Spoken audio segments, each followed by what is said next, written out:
Harry Potter and the Philosopher's Stone by J.K Rowling. Chapter 1. The Boy Who Lived.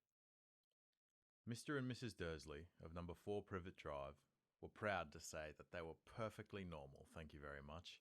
They were the last people you'd expect to be involved in anything strange or mysterious because they just didn't hold with such nonsense.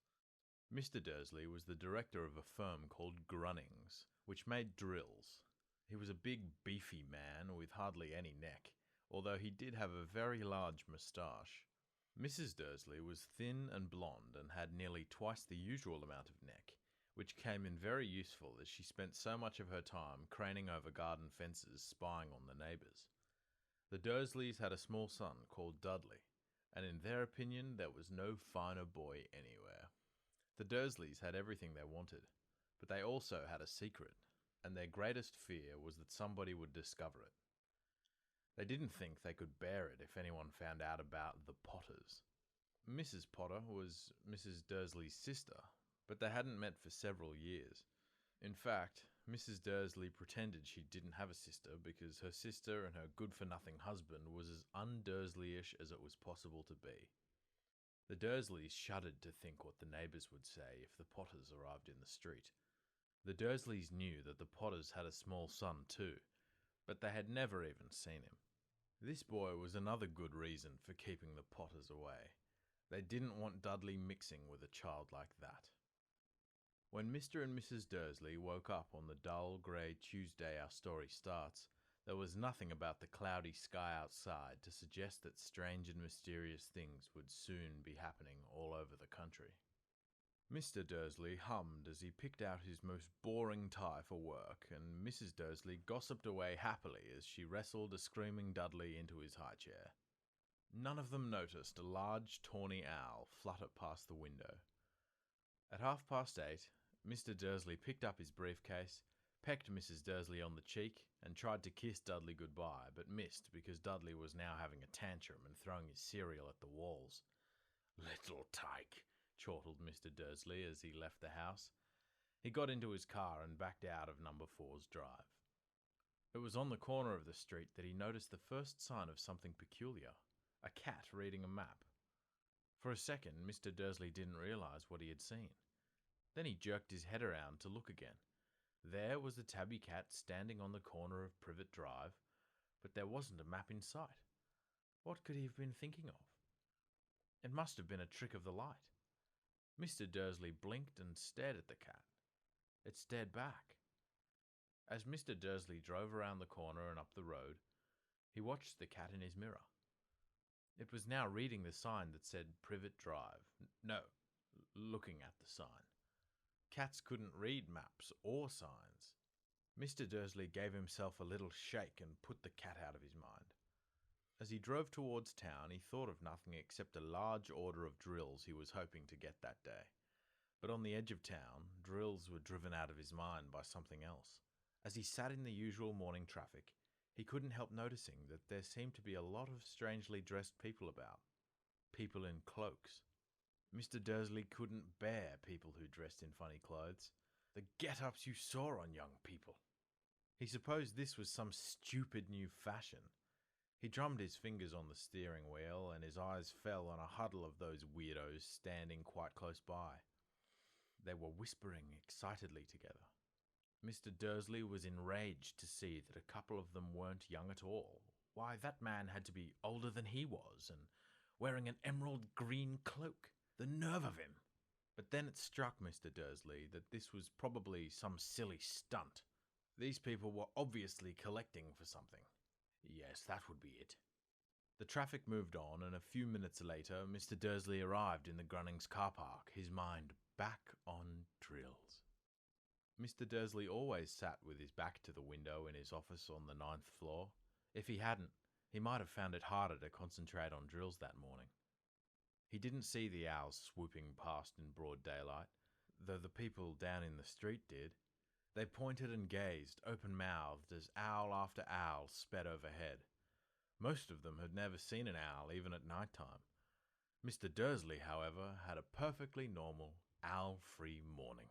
He yelled at 5 different people. He made several important telephone calls and shouted a bit more. He was in a very good mood until lunchtime, when he thought he'd stretch his legs and walk across the road to buy himself a bun from the baker's opposite.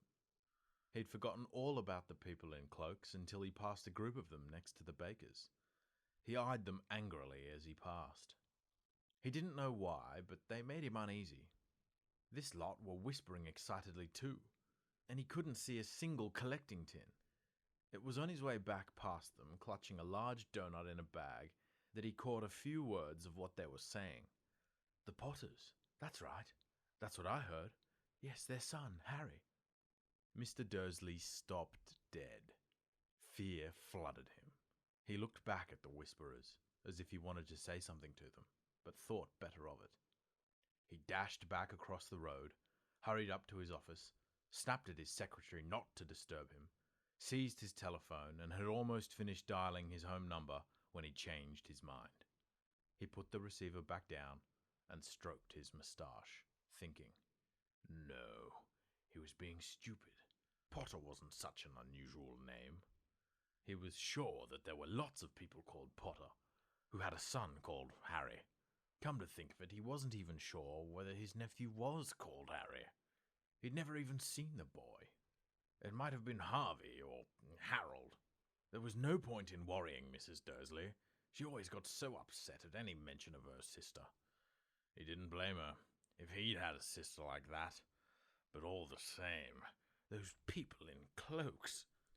He found it a lot harder to concentrate on drills that afternoon, and when he left the building at 5 o'clock, he was still so worried that he'd walked straight into someone just outside the door. Sorry, he grunted, as the tiny old man stumbled and almost fell. It was a few seconds before Mr. Dursley realized that the man was wearing a violet cloak. He didn't seem at all upset at being almost knocked to the ground. On the contrary, his face split into a wide smile, and he said in a squeaky voice that made passers-by stare, "Don't be sorry, my dear sir, for nothing could upset me today. Rejoice, for you know who has gone at last. Even muggles like yourselves should be celebrating this happy, happy day." And the old man hugged Mr. Dursley around the middle and walked off. Mr. Dursley stood rooted to the spot. He had been hugged by a complete stranger. He also thought he'd been called a muggle, whatever that was. He was rattled. He hurried to his car and set off home, hoping he was imagining things, which he had never hoped before because he didn't approve of imagination. As he pulled into the driveway of number 4, the first thing he saw, and it didn't improve his mood, was the tabby cat he'd spotted that morning. It was now sitting on his garden wall. He was sure it was the same one. It had the same markings around its eyes. "Shoo!" said Mr. Dursley loudly. The cat didn't move. It just gave him a stern look. Was this normal cat behavior? Mr. Dursley wondered. Trying to pull himself together, he let himself into the house. He was still determined not to mention anything to his wife. Mrs. Dursley had had a nice, normal day. She told him over dinner all about Mrs. Nextdoor's problems with her daughter and how Dudley had learnt a new word. Shan't! Mr. Dursley tried to act normally. When Dudley had been put to bed, he went into the living room in time to catch the last report on the evening news. And finally, birdwatchers everywhere reported that the nation's owls have been behaving very unusually today. Although owls normally hunt at night and are hardly ever seen in daylight, there have been hundreds of sightings of these birds flying in every direction since sunrise. Experts are unable to explain why the owls have suddenly changed their sleeping pattern. The newsreader allowed himself a grin. Most mysterious. And now, over to Jim McGuffin with the weather. Going to be any more showers of owls tonight, Jim? Well, Ted, said the weatherman, I don't know about that, but it's not only the owls that have been acting oddly today. Viewers as far apart as Kent, Yorkshire and Dundee have been phoning in to tell me that instead of the rain I promised yesterday, they've had a downpour of shooting stars. Perhaps people have been celebrating bonfire night early. It's not until next week, folks, but I can promise a wet night tonight. Mr. Dursley sat frozen in his armchair. Shooting stars all over Britain? Owls flying by daylight? Mysterious people in cloaks all over the place? And a whisper about the Potters? Mrs. Dursley came into the living room, carrying 2 cups of tea. It was no good. He'd have to say something to her. He cleared his throat nervously. Petunia, dear, you haven't heard from your sister lately, have you? As he expected, Mrs. Dursley looked shocked and angry. After all, they normally pretended she didn't have a sister. No, she said sharply. Why? Funny stuff on the news, Mr. Dursley mumbled. Owls, shooting stars, and there were a lot of funny-looking people in town today. So? Snapped Mrs. Dursley. Well, I just thought maybe it was something to do with, her lot. Mrs. Dursley sipped her tea through pursed lips. Mr. Dursley wondered whether he dared tell her he'd heard the name Potter. He decided he didn't dare. Instead, he said, as casually as he could, their son. He'd be about Dudley's age now, wouldn't he? I suppose so, said Mrs. Dursley stiffly. What's his name again? Howard, isn't it? Harry. Nasty common name, if you ask me. Oh, yes, said Mr. Dursley, his heart sinking horribly. Yes, I quite agree. He didn't say another word on the subject as they went upstairs to bed. While Mrs. Dursley was in the bathroom, Mr. Dursley crept to the bedroom window and peered down into the front garden. The cat was still there. It was staring down Privet Drive as though it was waiting for something. Was he imagining things? Could all this have anything to do with the Potters? If it did, if it got out that they were related to a pair of, well, he didn't think he could bear it. The Dursleys got into bed. Mrs. Dursley fell asleep quickly, but Mr. Dursley lay awake, turning it all over in his mind. His last comforting thought before he fell asleep was that even if the Potters were involved, there was no reason for them to come near him and Mrs. Dursley. The Potters knew very well what he and Petunia thought about them and their kind. He couldn't see how he and Petunia could get mixed up in anything that might be going on. He yawned and turned over. It couldn't affect them. How very wrong he was. Mr. Dursley might have been drifting into an uneasy sleep, but the cat on the wall outside was showing no sign of sleepiness. It was sitting as still as a statue, its eyes fixed unblinkingly on the far corner of Privet Drive. It didn't so much as quiver when a car door slammed in the next street, nor when the 2 owls swooped overhead. In fact, it was nearly midnight before the cat moved at all. A man appeared on the corner the cat had been watching. Appeared so suddenly and silently, you'd thought he'd just popped out of the ground. The cat's tail twitched, and its eyes narrowed. Nothing like this man had ever been seen in Privet Drive. He was tall, thin, and very old, judging by the silver on his hair and beard, which were both long enough to tuck into his belt. He was wearing long robes, a purple cloak which swept the ground, and high-heeled, buckled boots. His blue eyes were light, bright and sparkling behind half-moon spectacles, and his nose was very long and crooked, as though it had been broken at least twice. This man's name was Albus Dumbledore. Albus Dumbledore didn't seem to realize that he had just arrived in a street where everything from his name to his boots was unwelcome. He was busy rummaging in his cloak, looking for something, but he didn't seem to realize that he was being watched, because he looked up suddenly at the cat, which was still staring at him from the other end of the street. For some reason, the sight of the cat seemed to amuse him. He chuckled and muttered, "I should have known." He had found what he was looking for inside his pocket.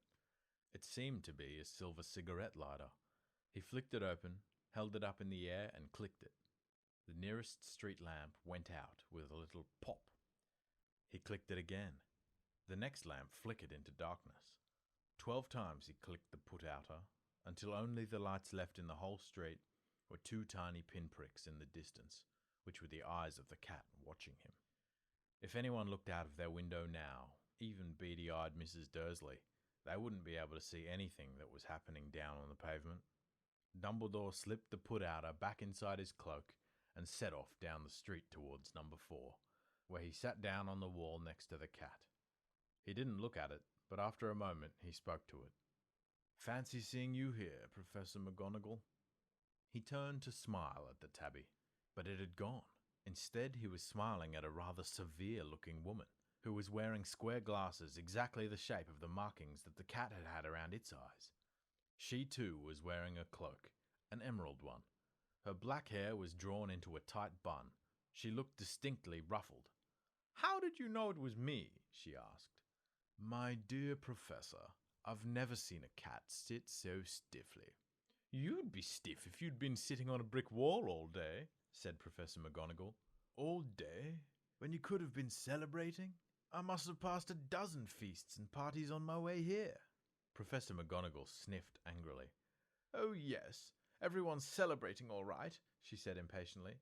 "You'd think they'd be a bit more careful, but no. Even the Muggles have noticed something's going on. It was on their news." She jerked her head back to the Dursleys' dark living room window. "I heard it. Flocks of owls, shooting stars. Well, they're not completely stupid. They were bound to notice something. Shooting stars down in Kent. I'll bet that was Daedalus Diggle. He never had much sense." "You can't blame them," said Dumbledore gently. "We've had precious little to celebrate for 11 years. "I know that," said Professor McGonagall irritably, "but that's no reason to lose our heads. People are being downright careless. Out on the streets in broad daylight, not even dressed in Muggle clothes, swapping rumours." She threw a sharp sideways glance at Dumbledore here, as though hoping he was going to tell her something, but he didn't, so she went on. "A fine thing it would be if, on the very day you-know-who seems to have disappeared at last, the Muggles found out about us all." "I suppose he really has gone, Dumbledore?" "It certainly seems so," said Dumbledore. "We have much to be thankful for. Would you care for a sherbet lemon?" "A what?" "A sherbet lemon. They're a kind of Muggle sweet I'm rather fond of." "No, thank you," said Professor McGonagall coldly, as though she didn't think this was the moment for sherbet lemons. "As I say, even if you-know-who has gone, my dear Professor, surely a sensible person like yourself can call him by his name. All this you-know-who nonsense. For 11 years I've been trying to persuade people to call him by his proper name, Voldemort." Professor McGonagall flinched, but Dumbledore, who was unsticking 2 sherbet lemons, seemed not to notice. "It all gets so confusing if we keep saying you-know-who. I have never seen any reason to be frightened of saying Voldemort's name." "I know you haven't," said Professor McGonagall, sounding half exasperated, half admiring. "But you're different. Everyone knows you're the only one you-know-who— Oh, all right, Voldemort was frightened of." "You flatter me," said Dumbledore calmly. "Voldemort had powers I will never have." "Only because you're too, noble to use them." "It's lucky it's dark. I haven't blushed so much since Madame Pomfrey told me she liked my new earmuffs." Professor McGonagall shot a sharp look at Dumbledore and said, "The owls are nothing to the rumours that are flying around. You know what everyone's saying, about why he's disappeared and what finally stopped him." It seemed that Professor McGonagall had reached the point she was most anxious to discuss, the real reason she had been waiting on a cold, hard wall all day, for neither as a cat nor as a woman had she fixed Dumbledore with such a piercing stare as she did now. It was plain that whatever everyone was saying, she was not going to believe it until Dumbledore told her it was true. Dumbledore, however, was choosing another sherbet lemon and did not answer. "What they're saying," she pressed on, "is that last night Voldemort turned up in Godric's Hollow. He went to find the Potters. The rumour is that Lily and James Potter that they're dead." Dumbledore bowed his head. Professor McGonagall gasped. "Lily and James? I can't believe it. I don't want to believe it." "Oh, Albus." Dumbledore reached out and patted her on the shoulder. I know, he said heavily. Professor McGonagall's voice trembled as she went on. "That's not all. They're saying he tried to kill the Potter's son, Harry, but he couldn't. He couldn't kill that little boy. No one knows why or how, but they're saying that when he couldn't kill Harry Potter, Voldemort's powers somehow broke, and that's why he's gone." Dumbledore nodded glumly. It's true, faltered Professor McGonagall. After all he's done, all the people he's killed, he couldn't kill a little boy? It's just astounding. Of all the things to stop him. But how in the name of heaven did Harry survive? We can only guess, said Dumbledore. We may never know. Professor McGonagall pulled out a lace handkerchief and dabbed at her eyes beneath her spectacles. Dumbledore gave a great sniff as he took a golden watch from his pocket and examined it. It was a very odd watch. It had 12 hands, but no numbers. Instead, little planets were moving around the edge. It must have made sense to Dumbledore, though, because he put it back in his pocket and said, Hagrid's late. I suppose it was he who told you I'd be here, by the way. Yes, said Professor McGonagall, and I don't suppose you're going to tell me why you're here of all places. I've come to bring Harry to his aunt and uncle.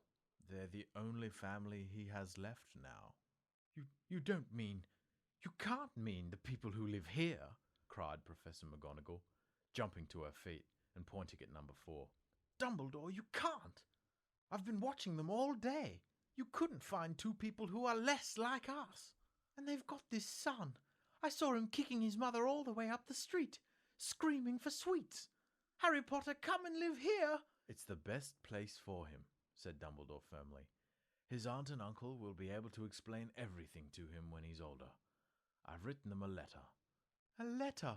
Repeated Professor McGonagall faintly, sitting back down on the wall. Really, Dumbledore?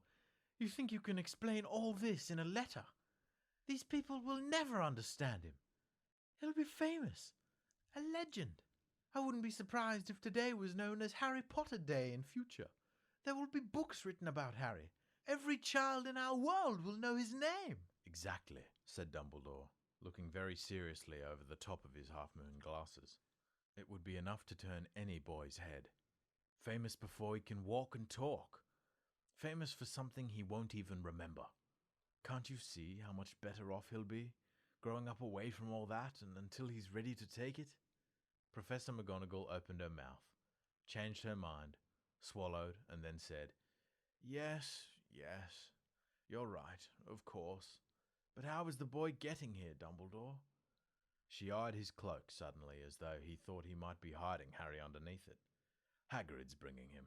You think it wise to trust Hagrid with something as important as this? I would trust Hagrid with my life, said Dumbledore. I'm not saying his heart isn't in the right place, said Professor McGonagall grudgingly. But you can't pretend he's not careless. He does tend to... What was that? A low rumbling sound had broken the silence around them. It grew steadily louder as they looked up and down the street for some sign of a headlight. It swelled to a roar as they both looked up at the sky, and a huge motorbike fell out of the air and landed on the road in front of them. If the motorbike was huge, it was nothing to the man sitting astride it. He was almost twice as tall as a normal man, and at least 5 times as wide. He looked simply too big to be allowed, and so wild. Long tangles of bushy black hair and beard hid most of his face. He had hands the size of dustbin lids, and his feet in their leather boots were like baby dolphins. In his vast, muscular arms he was holding a bundle of blankets. Hagrid, said Dumbledore, sounding relieved. At last. And where did you get that motorbike? Borrowed it, Professor Dumbledore, sir, said the giant, climbing carefully off the motorbike as he spoke. Young Sirius Black lent it to me. I've got him, sir. No problems, were there? No, sir. House was almost destroyed, but I got him out all right before the muggles started swarming around. He fell asleep as we was flying over Bristol. Dumbledore and Professor McGonagall bent forward over the bundle of blankets. Inside, just visible, was a baby boy, fast asleep. Under a tuft of jet-black hair over his forehead, they could see a curiously shaped cut, like a bolt of lightning. Is that where? Whispered Professor McGonagall. Yes, said Dumbledore. He'll have that scar forever. Couldn't you do something about it, Dumbledore? Even if I could, I wouldn't. Scars can come in useful. I have one myself above my left knee, which is a perfect map of the London Underground. Well, give him here, Hagrid. We'd better get this over with. Dumbledore took Harry in his arms and turned towards the Dursleys' house. Could I say goodbye to him, sir? Asked Hagrid. He bent his great shaggy head over Harry and gave him what must have been a very scratchy, whiskery kiss. Then, suddenly, Hagrid let out a howl like a wounded dog. Shh! Hissed Professor McGonagall. You'll wake up the muggles. Sorry, sobbed Hagrid, taking out a large spotted handkerchief and burying his face in it. But I can't stand it. Lily and James dead, and poor little Harry off to live with muggles.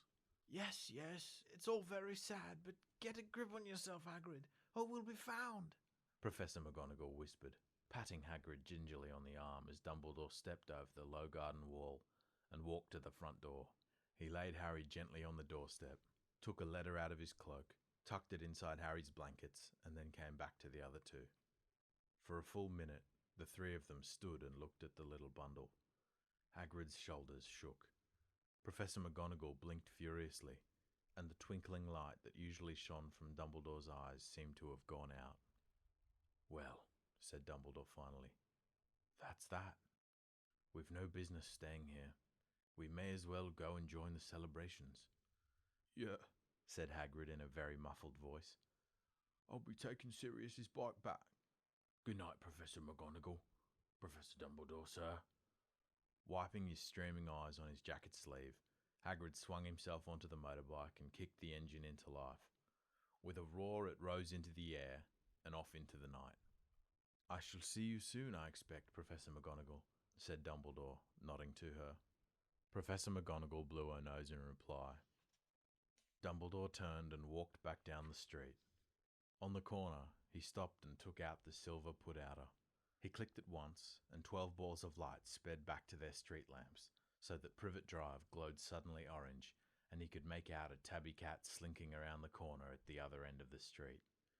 He could just see the bundle of blankets on the step of number 4. Good luck, Harry, he murmured. He turned on his heel, and with a swish of his cloak, he was gone. A breeze ruffled the neat hedges of Privet Drive, which lay silent and tidy under the inky sky, the very last place you would expect astonishing things to happen. Harry Potter rolled over inside his blankets without waking up. One small hand closed on the letter beside him, and he slept on, not knowing he was special, not knowing he was famous, not knowing he would be woken in a few hours' time by Mrs. Dursley's scream as she opened the front door to put out the milk bottles, nor that he would spend the next few weeks being prodded and pinched by his cousin Dudley. He couldn't know that at this very moment, people meeting in secret all over the country were holding up their glasses and saying in hushed voices, "To Harry Potter, the boy who lived."